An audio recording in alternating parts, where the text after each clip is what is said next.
Hi, everybody. It's Wednesday again. Not time for a little bit more deep recruiting. So, if you've been recruiting for any length of time in this business, then you know that occasionally you make a placement, person starts, and a week, a day, 2 weeks, a month in, suddenly they quit, and you're shocked. You're shocked that happened. Well, it turns out that the job they interviewed a month before they talked to you, or a couple of weeks before they talked to you, and hadn't heard anything back on, suddenly that company comes at them with an offer. And the question becomes, how do we manage this as recruiters out there? Well, it really all comes back to trust. But what we have to look at from the standpoint is when you are recruiting, when you're talking to people, uh, are you doing it for yourself? Which I know there is an amount of that, but are you doing it for them? And what is the message they're actually being communicated by you?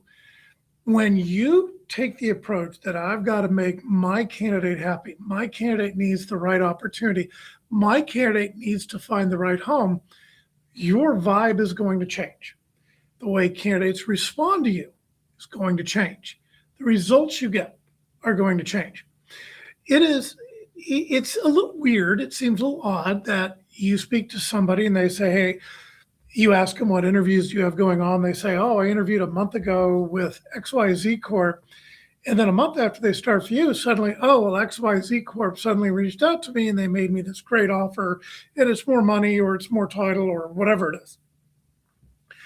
And they accept it because that's the position they really wanted all along. Your position was actually the backup role. They took it because company A, or in this case, XYZ, simply hadn't given them an offer yet. So again, it gets back to how do you manage that? Well, you're not really sure what's going on. You haven't done your diligence to find out actually what's happening with this other company and how that position ranks up. When you're interviewing somebody, you should be asking them, okay, you interviewed with company 1, 2, 3, 4, 5. How would you rank those opportunities out? How would you rank them against the opportunity I have? You should be asking the question, what if that company that you're rating, or let's assume that you ask them to rank the positions they interviewed for against the position you have, and they basically rank one of the ones that they haven't heard back from. It's been a couple of weeks, but they say, boy, if they came back and gave me an offer, I would take it. But you need to find out why. What is it about that position you like? What is it about that position you're excited about? Well, they're talking to me about this amount of money, or they're talking to me about this kind of job title. And you have a responsibility to the candidate and to your client to dig into this a little bit more, find out exactly what's going on, and share that information with your employer. You also have an obligation to ask the candidate questions that are going to make them question what's going on. You should be asking questions like, why do you think they haven't gotten back to you in all this time? How does that make you feel? What do you think is really going on? Do you think they've got other candidates they're excited about? Why are they delaying here? What is actually causing that? Are they not capable of making a decision? You need to put these types of ideas, because the fact is, if a company is going to wait 2 months to make an offer, then the candidate that is getting that offer was not their first choice. If that candidate was their first choice, well, they would have made the offer a lot sooner and you never would have had them in your queue in the first place. So you need to be asking these types of questions because it's in their best interest that they not take a position where they're actually going to be second place, second, third, fourth pick. That's no place to build your career. They end up taking it because they're excited. They're motivated by something. Great. Hallelujah. It's fantastic. But they're hurting themselves, they're hurting you, and they're hurting your client when they do something like that. Because that position typically is not going to work out very well for them. Because again, they weren't the first choice. How would you like to get married to somebody and find out later on that you were the backup option? How would that make you feel?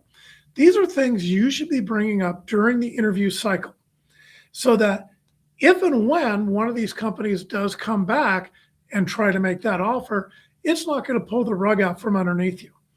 You need to be asking questions during the interview cycle that is building trust. How do you rank these opportunities? What if you're involved in a competitive offer that is happening right now today? They're interviewing with company A in the morning and your client in the afternoon. And the next morning, company A actually makes an offer and your company hasn't even gotten back to you yet. You need to be having that line of communication with them where they call you and tell you about what this other offer is. And you need to not be pressuring them into making a decision. You should not be pressuring them into holding off. If something like that happens to you, you ask a very simple question. You basically say, congratulations, it's fantastic. That's awesome that you got that offer. How do you feel about it compared to this other position that I have? And then close your mouth, listen with both of your ears, hear what they have to say. If they love the other position more than yours, you're not going to win. It doesn't matter. Shut it down, let them accept the offer, move on with your backup candidate. If they say, well, I really kind of prefer the opportunity you have, you need to ask them, why is that? Why do you like the position I have versus the one where you actually have an offer right now? When you ask a question like that in that particular way, you become a co-job seeker.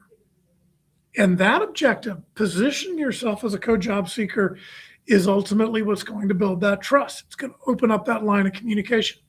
Believe it or not, you will actually have candidates accept your offer over another offer just because they trust you more. And that's the goal you want to achieve, where that level of trust is there. Whether you place them or not, that level of trust is there. And you get there by not using pressure, you get there by asking the right questions, you get there by being empathetic towards their situation, you get there by genuinely giving them good advice and helping them work through the process that they're involved in.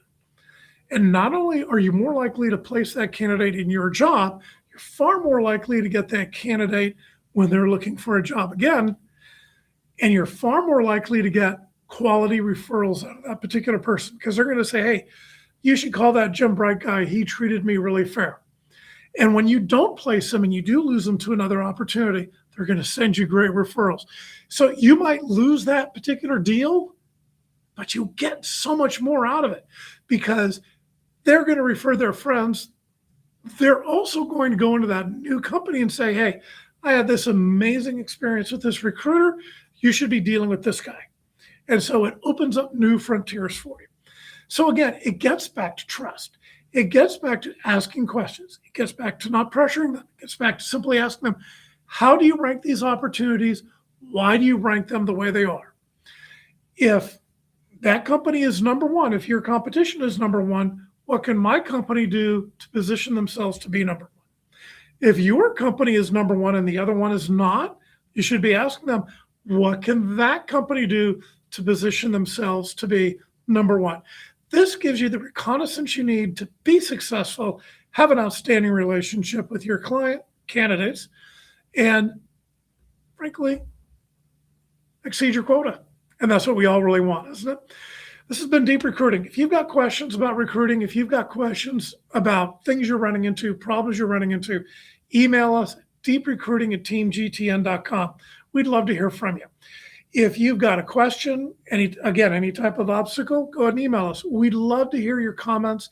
We'd love to see you comment on this particular video, hear your thoughts, your feedback, your likes, your shares. We're trying to build this up. We're getting over a couple hundred views for each of these at this point. I'd like to grow that over 1,000, and I need your help to do it.